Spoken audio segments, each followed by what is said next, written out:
রাধে রাধে বন্ধুরা, আমি পূজা। সকলকে জানাই আমার চ্যানেলের স্বাগত এবং রাধা অষ্টমীর শুভেচ্ছা। যেহেতু কাল আমি নার্সিংহোম থেকে এসেছি, কী কারণে নার্সিংহোমে ছিলাম সবটা জানাবো তোমাদের পরবর্তী ভিডিওতে। তো যেহেতু নার্সিংহোম থেকে কাল ফিরেছি, সেহেতু শরীর খুব খারাপ আর ডাক্তারও আমাকে বেড রেস্ট বলে দিয়েছে। তাই ভেবেছিলাম প্রথমে যে আমাদের বাড়ির ছোট্ট রাধাকে সাজাবো না, কিন্তু ওর মার অনেক দিনের শখ ছিল এবং আমাদেরও খুব শখ ছিল যে ওকে আমরা রাধা সাজাবো, যার জন্য ওর মা শখ করে সব জিনিস কিনে রেখে দিয়েছিল।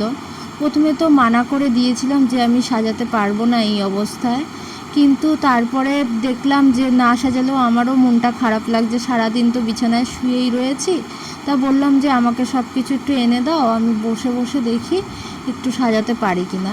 তো যেটুকু পেরেছি, নিজের শরীরটা খুবই অসুস্থ, তার মধ্যে থেকে ওকে যতটুকু পেরেছি সাজানোর চেষ্টা করেছি। আর ও ঘুমিয়েছিল বলেই এটা সম্ভব হয়েছে, কারণ ও উঠলে হয়তো সেভাবে সাজাতে পারতাম না, কারণ ও ঘুমিয়ে থাকলেই বাচ্চারা ঠিকমতো সাজানো যায়। আর আমাদের গুড়গুড়ি সাজতে সত্যি খুব ভালোবাসে। ও জেগে থাকলেও হয়তো সেইভাবে সাজানো যেত, কিন্তু এতটা সুন্দরভাবে সাজানো যেত না যতটা ও ঘুমিয়ে থাকার কারণে সাজছে। আর সাজাতে গিয়ে একটু তো ওর ডিস্টার্ব হয়ই, যার ফলে ও কিছুক্ষণের মধ্যেই আবার উঠে পড়েছে।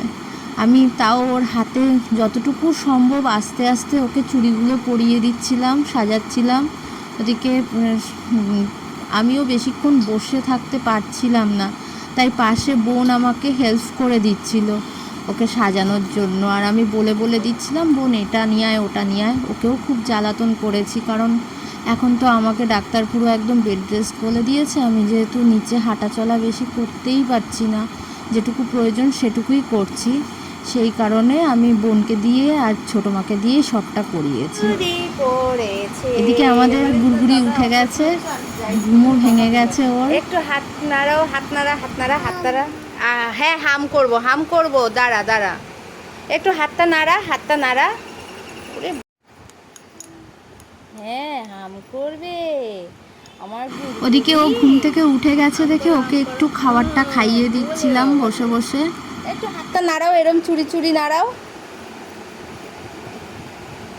ভাল লাগছে তোমার?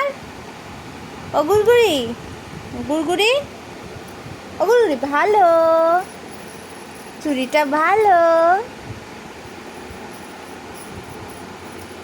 একটু আমাকে একটু এরকম করে দাও, একটু চোখ মেরে দাও তো, একটু চোখ মারো। হ্যাঁ হ্যাঁ, দিচ্ছি দিচ্ছি।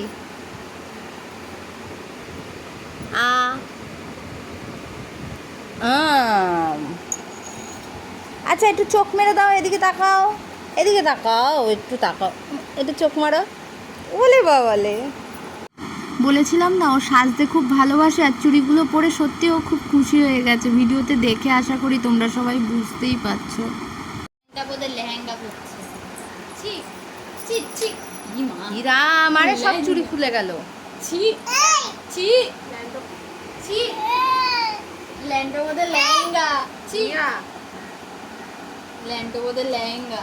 ছি ছি, ওলে বাবালে, এটা কি? গুড়গুড়ি, এটা আমার গুড়গুড়ি। কোনটা কোনটা দেখাও, আমার গুড়গুড়ি কোনটা? এই দেখা, সাজুনি মাসি কোনটা? একটু হাসো একটু। ওর মা শখ করে ওর জন্য কত সুন্দর চুল কিনে পাঠিয়েছিল, ফলস চুল, কিন্তু এমনই মেয়ে মাথায় কিছুই রাখতে চাইছে না, এমনকি ওড়নাটাও রাখতে চাইছিল না। অনেক কষ্টে ওর মাথায় ওড়নাটুকু রাখা হয়েছে কিছুক্ষণের জন্য। তোমরা দেখবে ভিডিওতেও কিছুক্ষণের মধ্যেই সেটাও খুলে ফেলে দেবে। তো বন্ধুরা, এই ছিল আমার আজকের ভিডিও। আমাদের বাড়ির ছোট্ট রাধাকে তোমাদের কেমন লেগেছে অবশ্যই কমেন্টে জানাবে। আবার দেখা হবে পরবর্তী ভিডিওতে।